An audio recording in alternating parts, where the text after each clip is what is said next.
지금 우리는 5년 뒤에 상황을 이야기하고 네. 있지 않습니까? 첫 번째 체크 포인트가 있는데 물량이에요. 우리가 모두에도 얘기했지만 지금 2025년에 정부 당국은 83만 호 공급에 네. 3기 신도시까지 합치면은 거의 200만 이제 가구가 들어서게 엄청난 됩니다. 거거든요. 근데 우리 뭐 대한민국 부동산 역사상 물량 앞엔 장사가 예. 없었어요. 무조건 급락합니다. 저게 네. 된다면. 근데 중요한 것은 현실화입니다. 현실화.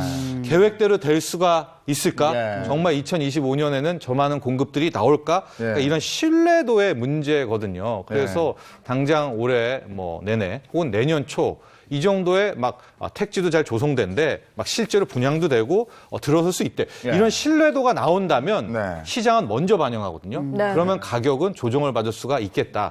다만 막 삐걱댄다든가 저거는 뭐 숫자상의 공급량이지 네. 뭐 아니야 이런 좀 부정적이라든가 신뢰를 잃게 될 경우에는 공급으로 또 가격을 잡는 것도 좀 이게 또 하나의 문제가 생길 수가 있겠죠. 몇몇 재개발 단지는 지금 좀 움직인다 이런 얘기는 제가 들은 네. 바가 있어서 어쨌든 무주택자들은 집을 언제 사야 되느냐 불안하거든요. 네. 영끌이 왜 나왔냐 하면 지금 안 사면 더 오를 것 같으니까 지금이라도 막 산 건데 네.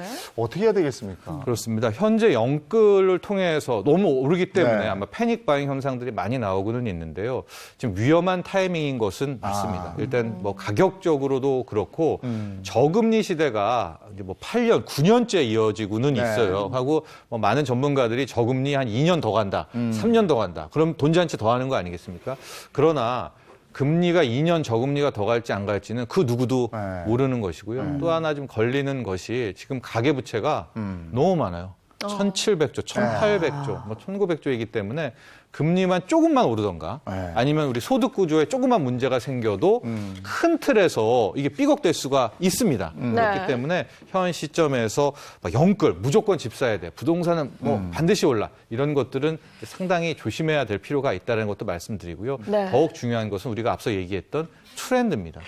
이 포스트 코로나 시대에서는 우리가 지금까지 생각했던 집이 완전히 달라지거든요. 예. 그 집을 집값을 구성했던 문법들이 그런 점들도 꼭 고려하시기 바랍니다. 네, 그럼 또 하나 궁금한 게 다주택자들은 지난해 거의 버티기 수준이었잖아요. 네. 어떻게 하면 좋아요? 그러니까 다주택자들 만나서 인터뷰를 해보면 다 팔고 싶어 하는데 다 그러죠. 세금 때문에 못 판다. 지금 뭐 양도소득세가 또 10%포인트 6월 지나면 중과가 되는데 네.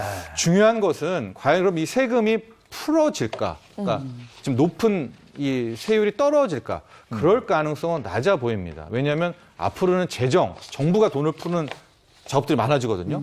그럼 세금은 더 거둘까요? 아니면은 덜 거둘까요? 더 걷겠죠. 더 더 거둘 수밖에 없기 때문에 이제 다주택자 중에서도 뭐 본인의 여건에 따라 다르겠지만 재정에 어떤 뭐 문제가 있는 부분들 같은 경우가 있다면 그런 세금 부분과 현재 자신의 어떤 처지를 좀 비교를 해서 결단을 내리시는 게 좋지 않을까.